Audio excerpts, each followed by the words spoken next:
ಹೇ ನನ್ನ ನೆಲ ಇದು ನನ್ನ ಜಲ ನನ್ನ ಜನಮನ ಎಂದಿಗೂ ನಗುತ್ತಿರಲಿ ಬಾನಂಗಳದಿ ಹಾರಾಡುತ್ತಲಿ ಆ ತಿರಂಗ ಧ್ವಜವೇ ಕಾಣಿಸಲಿ. ಸಂವಿಧಾನದ ಪೀಠಿಕೆ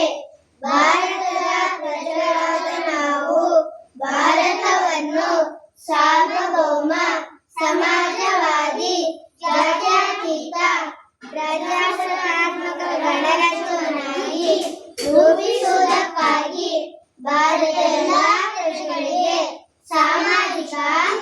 ಆರ್ಥಿಕ ಮತ್ತು ರಾಜಕೀಯ ನ್ಯಾಯವನ್ನು ವಿಚಾರ